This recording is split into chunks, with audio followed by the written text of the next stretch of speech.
と決まれば状況が不利となれば我先に逃げ出す。あれがベイルの町です。召喚召喚ってだと買っていいのか俺が。彼女は主人の相手となることを了承しております。 Oke, di awal cerita kita diperlihatkan seorang pemuda yang baru saja terbangun di sebuah kandang kuda. Sambil kebingungan kenapa dia tiba-tiba ada di sana. Dia pun menyadari kalau sebenarnya dia sebelumnya mencoba untuk bermain game baru. Setelah dia mengetahui kalau dirinya berada di dalam game, lalu dia pun mencari item yang sudah dia persiapkan sebelumnya, yaitu pedang dan cincin. Setelah dia memakai dan mengambil barang miliknya, dia pun langsung bergegas keluar dari kandang kuda tersebut dan berharap akan segera bermain game yang fantastis tersebut. Oke, kita perkenalkan dulu MC kita yang bernama Meikyo atau Meiko. Ya, kita panggil Meiko aja, oke? Biar nggak sulit-sulit. Namun apa yang dia lihat setelah dia keluar tidak sesuai dengan ekspektasinya. Di sana hanyalah sebuah desa dengan pemandangan yang sangat indah dan penduduk yang ramah dan bahagia. Namun di saat dia memikirkan hal tersebut, tiba-tiba ada sekelompok bandit yang menyerang desa tersebut. Meikyo yang melihat itu pun langsung terkejut sambil bersembunyi. Di saat ada warga desa yang hendak dibunuh oleh ketua bandit yang menyerang, Meikyo pun langsung bergegas menebas ketua bandit tersebut dan mengalahkan semua bandit yang menyerang desa tersebut.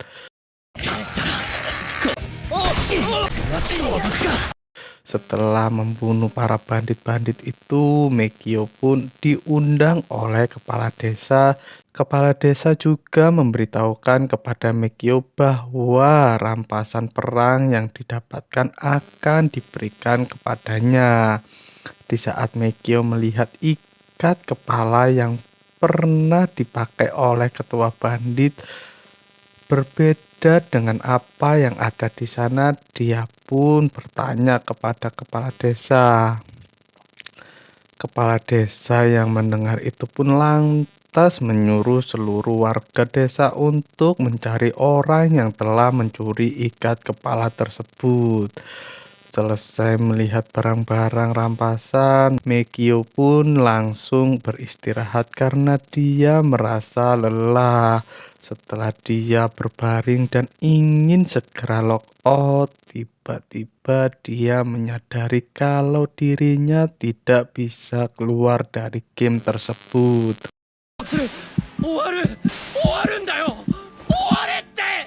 Setelah mencoba beberapa kali dan tidak bisa keluar, Meikyo pun lantas menyadari kalau dirinya memang tidak bisa keluar dan dia juga menyadari kalau dirinya memang berada di dalam game, yaitu seperti nyata.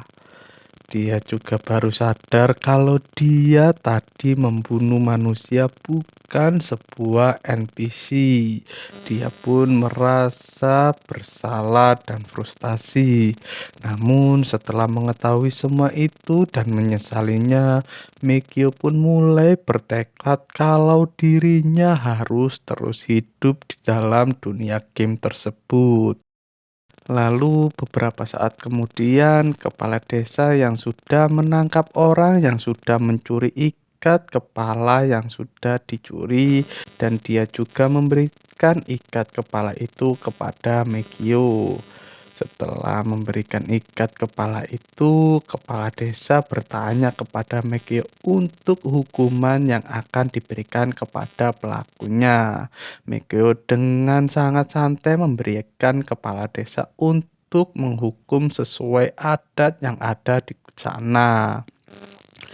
Kepala desa yang mendengar itu lantas menghela nafas karena frustasi, dan dia juga langsung merapalkan mantra untuk membuat orang tersebut menjadi seorang Buddha. Megyo yang melihat itu lantas kebingungan.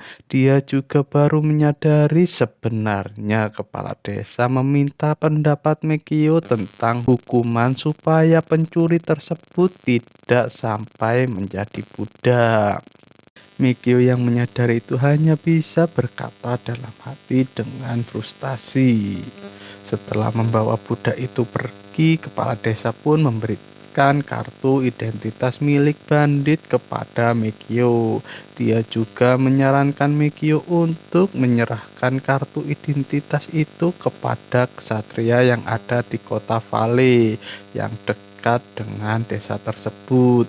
Dia juga menyarankan agar Mikio untuk menjual barang rampasannya di sana. Lalu perjalanan Mikio untuk menuju kota Vale pun dimulai. あれがベイルの町です。 Setelah memasuki kota Vale, Mikio pun tercengang dengan pemandangan yang ada di kota tersebut. Setelah sampai di tujuannya, yaitu tempat kesatria berada, Mikio pun menyerahkan semua kartu identitas bandit yang sudah dia kalahkan dan hendak menukarnya dengan uang. Setelah prosedur diselesaikan, Mikio pun mendapatkan imbalannya. Lalu Megyo pun melanjutkan perjalanannya. Sambil di perjalanan, Megyo pun merasa aneh melihat sekelilingnya.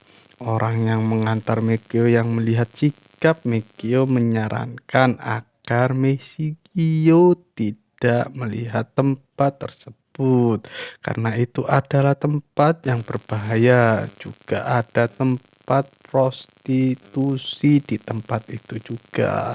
Megyo yang mendengar itu adalah tempat prostitusi, dia lantas langsung mengalir otaknya, ya kan, sebagai lelaki ya. 娼婦の館にものめくるめく感のワールド Dan tidak terasa mereka berdua pun sampai di tempat tujuan terakhir. Lalu mereka pun memasuki tempat tersebut yang ternyata itu adalah tempat jual beli para budak. Setelah menyelesaikan transaksi, orang yang mengantarkan Megyo pun pergi untuk kembali ke desa. Megyo yang melihat itu hanya bisa menyadari kalau dirinya kini hanya sendirian di tempat yang sangat asing dan tidak dia ketahui. Di saat dia meratapi hal tersebut, orang yang sebelumnya bertransaksi dengannya yang bernama Alan memanggil dirinya. Dia juga meminta agar Megyo untuk memasuki ke kediamannya lagi.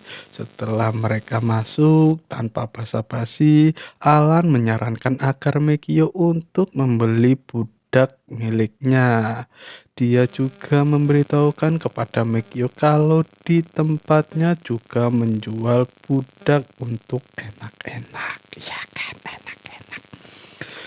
Langsung traveling dong pikirannya sang MC kita, lur, ya kan ya. おそれってつまり Setelah membantah pemikiran itu, tiba-tiba ada pelayan budak yang mengantarkan minuman dan yang pasti memiliki boba yang sangat bagus. Lihat-lihat.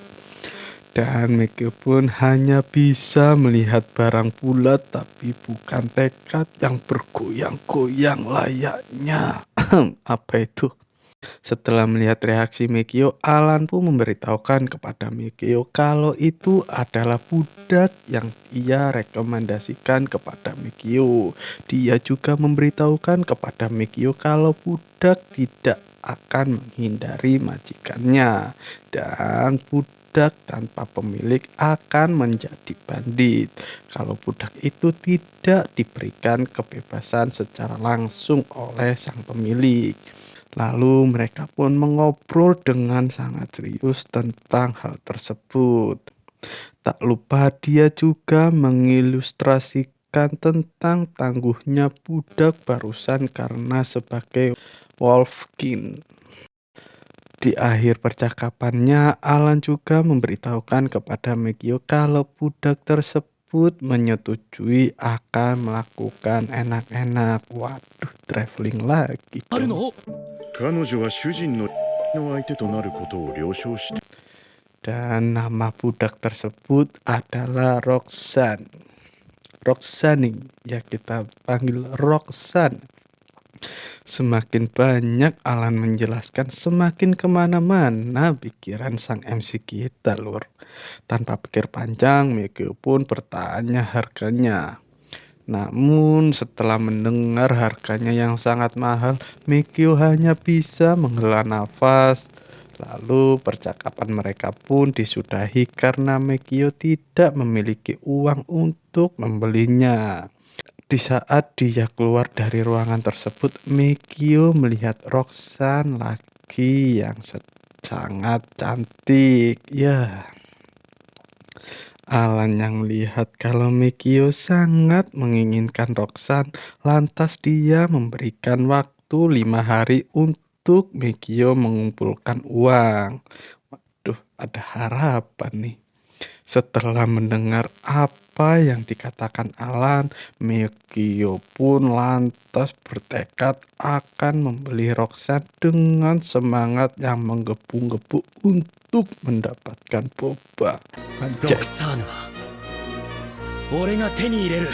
Pada saat ini kita diperlihatkan kilas singkat masa depan, yaitu 10 tahun dari Megio memainkan game tersebut atau terisekai di dalam dunia game.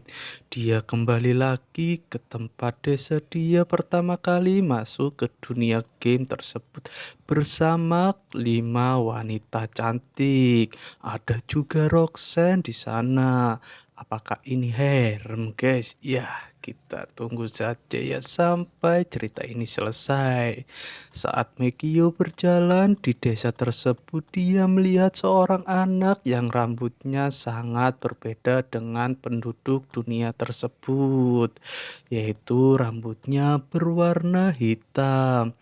Saat Megio melihat identitas anak tersebut bernama Mio, dan anak tersebut juga sangat mirip dengan sang MC kita.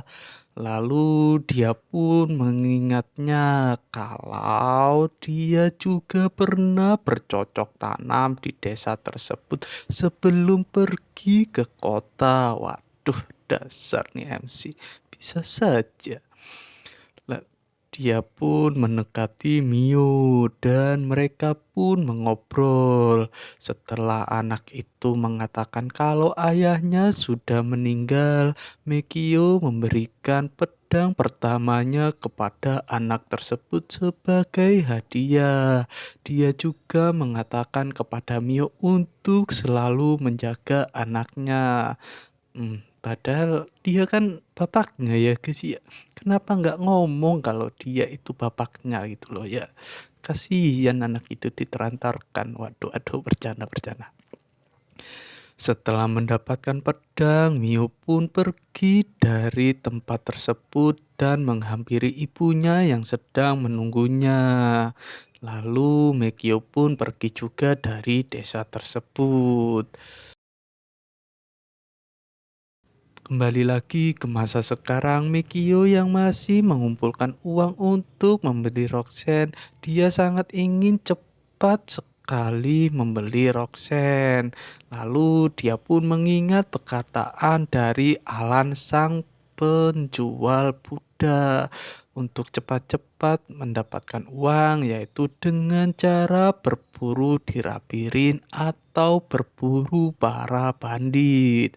Namun Mekio tidak ingin berburu bandit karena resikonya sangat besar. Jadi dia memutuskan untuk berburu di labirin saja dan mendapatkan item dari berburu monster. Setelah memutuskan apa yang akan dia lakukan, Mekio pun pergi ke tempat pandai besi untuk membeli senjata. Setelah sampai ke tempat pandai besi, Mekio pun melihat senjata yang sudah dipajang di dinding. Mekio melihat ada senjata yang memiliki slot skill kosong, yaitu senjata yang bisa diberikan skill oleh sang pemilik karena kosong ya guys ya. Lalu dia pun membelinya. Setelah membeli senjata, dia juga membeli perlengkapan yang lain seperti baju zirah atau pelindung tubuh. Setelah membeli keperluannya, Mekio pun lantas bergegas ke tempat labirin untuk berburu. Karena dia baru pertama kalinya memasuki labirin, Mekio pun menyentuh portal masuk labirin. Setelah dia masuk, Mekio pun lantas berkeliling untuk mencari monster yang akan dia buru. Karena tidak menemukan monster, Mekio pun mulai melihat statusnya sendiri. Dia melihat pekerjaannya dan juga skill miliknya. Dia juga mendapatkan skill untuk berteleportasi. Karena penasaran, Mekio pun mencoba untuk berteleportasi. Setelah berhasil, Mekio pun mencoba untuk kedua kalinya. Namun itu gagal guys ya. Karena merasa kesal, Mekio pun lantas pergi untuk mencari monster dengan berjalan sangat gontai. Namun tepat pada saat itu juga dia bertemu dengan monster kayu atau monster pohon lah ya.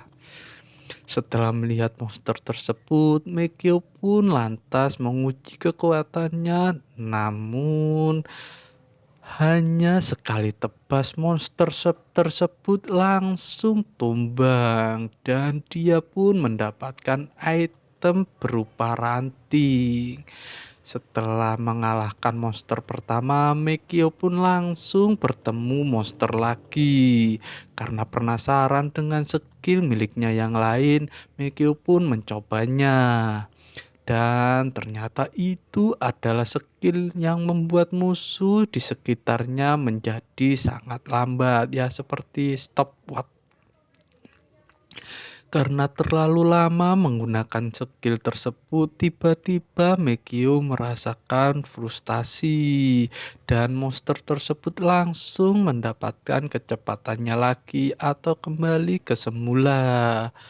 Mekio yang diserang pun langsung terkejut dan secara refleks dia menebas monster tersebut. Mekio yang menyadari itu kalau dia merasa frustasi dan lelah itu karena kehabisan MP atau mana. Setelah mengetahui penyebabnya, Mekio pun mulai mengerti konsep dari hal tersebut. Dan perburuan pun selesai. Cepet banget sih. Oke lanjut. Setelah selesai berburu, Mekio pun langsung menjual item yang sudah dia dapatkan. Setelah selesai mendapatkan uangnya, Mekio pun kembali ke penginapannya lagi. Namun di penginapan, Mekio malah frustasi karena uang yang dia dapatkan dari berburu monster sangatlah sedikit. Dan itu tidak akan sampai dengan waktu yang sudah disetujui atau dijanjikan oleh Alan untuk membeli Roxanne. Karena frustasi, Mekio pun tertidur ya, ngantuk lah ya. Keesokan paginya, ya pagi banget lah ya, karena sangat semangat pengen segera beli Roxanne, Mekio langsung berangkat bertekad untuk berburu lagi. Karena ingat dia memiliki skill teleportasi, Mekio pun mencoba untuk segera pergi ke labirin menggunakan skill teleportasi. Namun setelah menggunakan skill tersebut, lagi-lagi Mekio merasa frustasi. Tapi dia pun langsung tersadar dan langsung mencari monster untuk mengembalikan MP-nya yang sudah habis. Setelah MP-nya penuh dan banyak menghabisi monster, Mekio pun mulai merasa lelah karena tenaganya yang sudah terkuras. Dan tidak sengaja Mekio duduk tepat di depan pintu ruangan rahasia. Karena penasaran, Mekio pun memasuki tempat tersebut karena berharap dia mendapatkan harta karun. Setelah dia masuk, pintunya tiba-tiba tertutup dengan sendirinya. Dan bukan harta karun yang dia temukan, malah monster kayu yang banyak, dan itu adalah sarang dari monster kayu. Mikio yang melihat itu pun mulai panik, guys. Ya, panik nggak? Panik lah, masa enggak? ここはお宝の隠し部屋なんかじゃない。 Setelah Mekio terkena serangan monster tersebut, dia semakin panik dan ingin segera pergi dari tempat tersebut menggunakan skill teleportasi. Namun sayangnya itu tidak bisa digunakan. Karena sudah terlanjur, Mekio pun langsung bersiap untuk membantai para monster tersebut. Dan dia pun langsung menggunakan skillnya. Setelah dia terkena serangan lagi karena efek MP yang sudah habis, Mekio mulai memikirkan strategi menggunakan skill dan membunuh monster, lalu dia langsung berlari ke tempat yang jauh supaya tidak terkepung. Karena strategi yang dia gunakan layak, Mekio pun mulai membantai monster-monster tersebut menggunakan strategi. シート飛ばやれる。 Dan akhirnya Mekio pun membantai monster-monster tersebut karena sangat semangat ingin segera melihat bobannya Roxanne. 届く方法を取るべきだ。 Setelah memburu, Mekio pun lelah dan dia langsung keluar dari ruangan rahasia tersebut. Dan karena dirasa sudah cukup banyak apa yang sudah dia dapatkan, dia pun ingin segera pulang ke kota Vale. Singkat cerita, Mekio pun sudah sampai di depan gerbang kota Vale. Di saat dia berjalan ingin memasuki kota, di depan gerbang banyak sekali orang yang berkerumun. Karena penasaran ya, kayak emak-emak lah ya guys ya. Mekio pun menghampiri orang-orang yang berkerumun dan menanyakan apa yang sedang terjadi. Yang ternyata orang-orang tersebut sedang melihat mayat seorang bandit yang dibuang di depan gerbang kota. Orang-orang itu juga memberitahukan kepada Mekio kalau para bandit itu sepertinya habis perang dan mereka kembali ke kota tersebut karena balas dendam. Mekio yang mendengar itu pun langsung teringat kalau dirinya sudah menghabisi seorang bandit yang menyerang desa, dan dia berpikir mungkin para bandit itu sedang ingin balas dendam kepadanya. Namun itu langsung Mekio tepis pikirannya. Dia pun bertanya lagi kepada orang-orang yang ada di sana, kenapa mereka bisa tahu kalau itu adalah mayat bandit. Salah seorang yang ada di sana memberitahukan kepada Mekio untuk melihat lengan mayat tersebut. Dan ternyata tangan mayat tersebut dipotong. Pertanda itu adalah mayat bandit dan tangan itu adalah tempat identitasnya berada, dan itu bisa ditukar dengan hadiah buronan ke kesatria yang ada di kota. Mikio yang menyadari adanya hadiah buronan pun sontak terkejut, dan dia pun memikirkan sesuatu dan lantas pergi dari tempat tersebut. Sambil berjalan pergi, Mikio memikirkan untuk cepat mendapatkan uang dengan berburu bandit akan cepat membeli Roxanne atau memberi bobanya lah ya. Yang kepikiran bobanya aja sih, dasar lelaki nih. Tapi memang wanita itu memang bikin gelap mata ya nggak sih, anjay. 他に手はない盗賊を狩ろう Setelah Mikio sampai di penginapannya, dia mulai memikirkan untuk berburu bandit. Namun dia juga sedikit takut kalau berburu bandit karena terlalu berbahaya. Tapi karena keadaan ekonomi supaya dia bisa membeli Roxanne, Mikio pun memutuskan akan berburu bandit saja. Ya, begitulah gelap mata jadinya guys. いややるしかない Setelah memutuskan itu, Mikio pun mulai melihat lagi status pekerjaannya. Yang ternyata selain menjadi penjelajah, Mikio juga menjadi seorang hero atau pahlawan. Setelah melihat itu, Mikio pun mulai akan berburu bandit keesokan harinya. 明日からは歩きだな Lalu keesokan harinya pun tiba. Mikio pun mulai mencari bandit yang ada di dalam kota. Di saat Mikio mencari-cari, orang-orang yang berada di sana sedang menggosipkan tempat para bandit, yaitu daerah kumuh. Tempat yang sebelumnya diberitahu oleh si pengantar Mikio dari desa. Mikio pun memutuskan untuk pergi ke tempat kumuh untuk mencari para bandit. Setelah sampai di sana, Mikio melihat orang-orang yang ada di sana sangatlah terpuruk dan kurang gizi.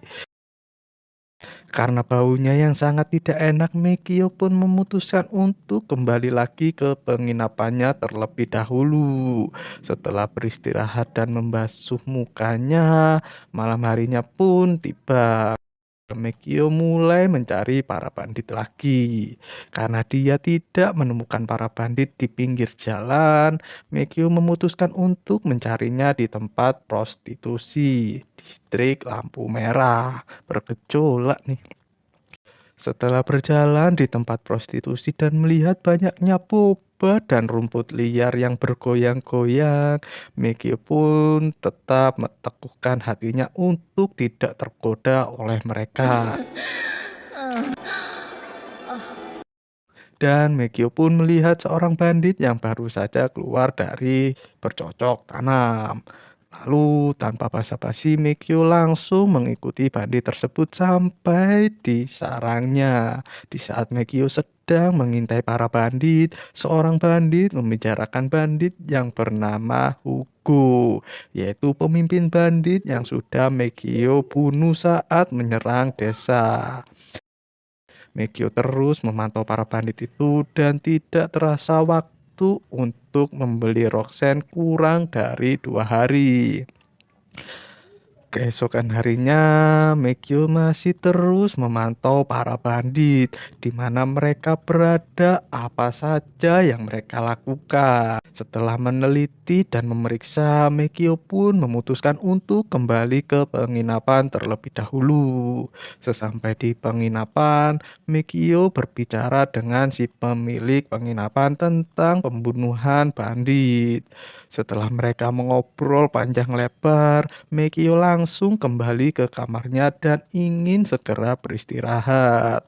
Namun sebelum Mikio tidur, sang MC kita malah bayangin yang enggak-enggak lagi lur, anjay ini.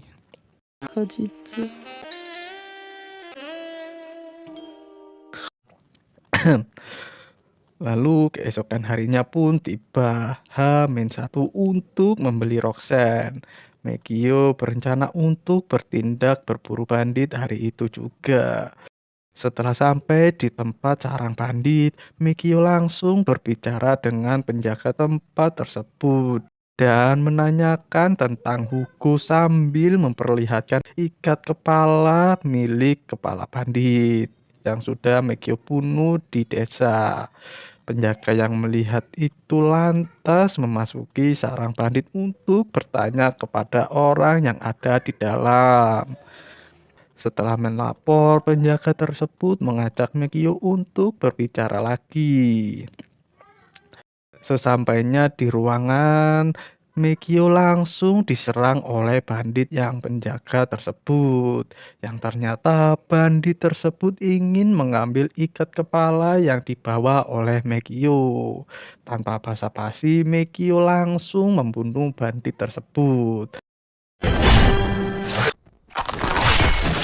Setelah membunuhnya, Megio langsung memotong lengannya untuk mendapatkan hadiah buronan.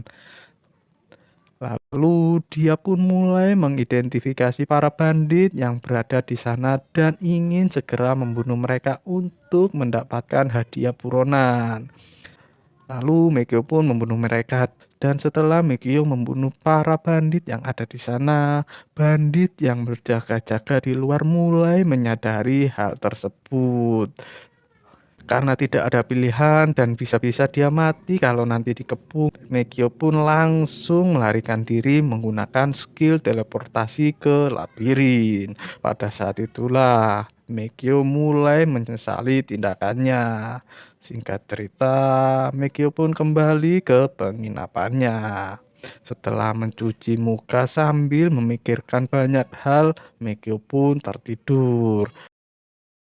Dan hari H pun tiba. Setelah melihat indahnya pemandangan dan menghirup udara segar di pagi hari, Megio mulai ke tempat kesatria untuk menukar kartu identitas bandit dengan hadiah buronan. Setelah Megio diperiksa oleh kesatria, lalu dia pun memberikan kartu identitas bandit itu kepada kesatria yang sedang bertugas. Dan Megio pun mendapatkan hadiah buronan setelah berburu bandit.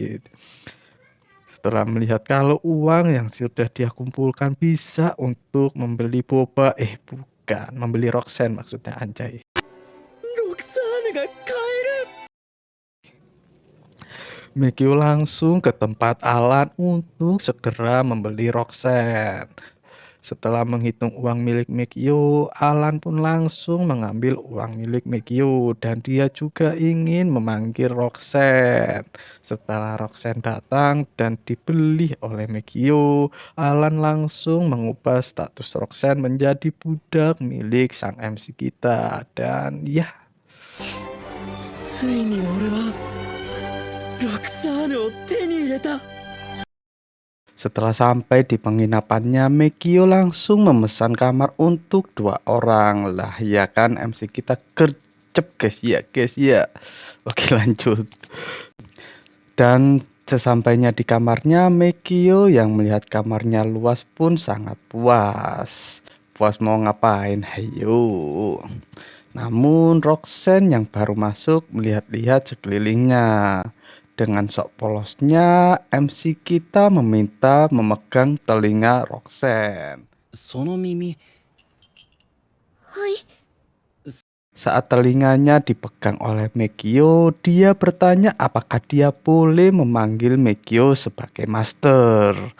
Atau kebelet dong MC kita, lur. Hahaha. Pikirannya udah kemana-mana tuh.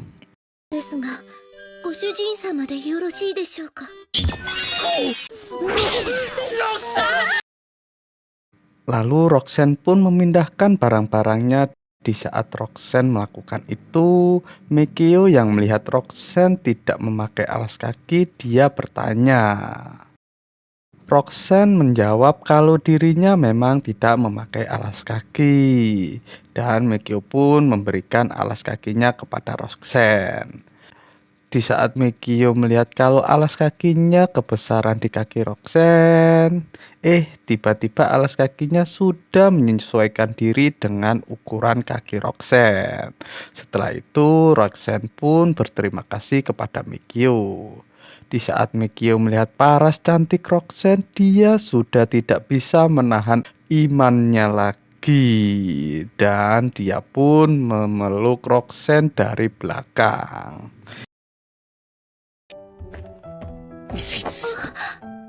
逃がすつもりはないから。はい。 Emang si MC ini bisa aja mencari kesempatan dalam kenikmatan, anjay. Lanjut. Lalu Megio pun mengajak Roxanne untuk membeli perlengkapan untuk berburu. Dan Roxanne pun memilih sebuah perisai dan membeli perlengkapan lainnya. Setelah itu mereka berdua pun memutuskan untuk membeli jubah. Di saat Roxanne bingung memilih warna jubahnya, dia bertanya kepada Megio. Dan Megio yang ditanyai hanya bisa kebingungan dong. Dia merasa kalau itu adalah ujian dari seorang wanita.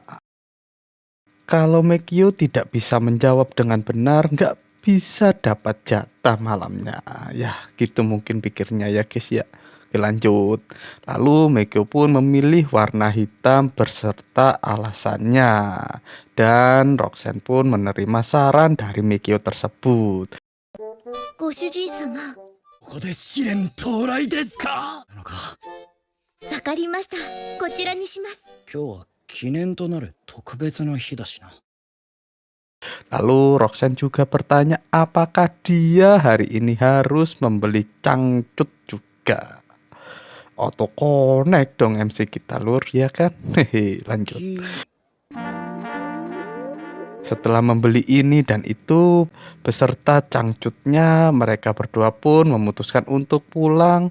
Lebih tepatnya MC kita udah kebelet lur. Setelah sampai di penginapan, Roxanne malah memeriksa pedangnya. MC kita yang udah kebelet, kebingungan dong. Dan Roxanne yang melihat tampang MC kita yang seperti itu pun memutuskan akan menggunakan cangcut yang baru saja dibeli. Roxanne pun mengganti cangcutnya. Auto jelalatan dong mata MC kita lur melihat indahnya pemandangan. Setelah Roxanne selesai mengganti cangcutnya, Megio langsung frustasi. Kecepatan durasinya. Dan waktu pun berlalu. Kini waktu yang sudah ditunggu-tunggu oleh sang MC kita, yaitu mandi bareng. Di saat giliran Roxanne akan mandi, terlihatlah lampu bolam yang bisa bergerak-gerak. MC kita yang melihat ukurannya hanya bisa plonga-plongo. そうなの。 Dan di saat Megio mau menggosok tubuh Roxanne, dia malah pegang-pegang kayak marshmallow katanya. Lentur, bulat dan teksturnya boleh. Sensor dulu tapi. いただきます。風船を足したよ。最高だ。 Dan di saat Megio meminta Roxanne untuk menggoyangkan ekornya, malah pemandangan seperti ini yang disuguhkan. これって動かせるのか？それは反則ですよ。あと、嬉し Lanjut. Setelah mereka selesai mandi dan MC kita pengen cepet-cepet sat-set, tiba-tiba Roxanne malah melarikan diri. この服を着ますね。 Karena udah kebelet, MC kita menolak Roxanne menggunakan pakaian maid. はい。 Dan mereka berdua pun langsung berhadapan di atas sebuah tempat yang dimimpikan oleh para kaum jomblo. Bener nggak? Bener nggak sih? Iya kan? Jawab dong. Oke lanjut. Lalu tanpa banyak cincong MC kita langsung nyosor aja. Lama banget ini sih. Lanjut. Setelah Roxanne udah siap, MC kita berkata agar Roxanne akan selalu menciumnya sebelum tidur dan sesudah tidur. Banyak maunya juga nih MC. Weh Ban, nggak usah banyak ngomong, udah cepet selesaikan itu cerita ya kan. Oke siap, lanjut. Sebagai permulaan, Megio meminta untuk menyentuh benda bulat tapi bukan tekad lur. Lembut katanya, kayak marshmallow. Dan permainan untuk memanaskan otot-otot pun dimulai. ついてくる。どこまでも沈み込んでいくのに。ロクサーヌ。 Dan erangan yang seperti suara anak kucing pun terdengar di setiap sudut ruangan tersebut. Esok harinya pun tiba. Seperti apa yang diminta oleh sang MC kita, Roxanne pun memberikan ciuman hangat kepada Megio. Dan ular piton bangun dengan sendirinya. Tapi nggak lanjut ya lur. ちょっと迷宮に行ってみようか。はい、ご主人様。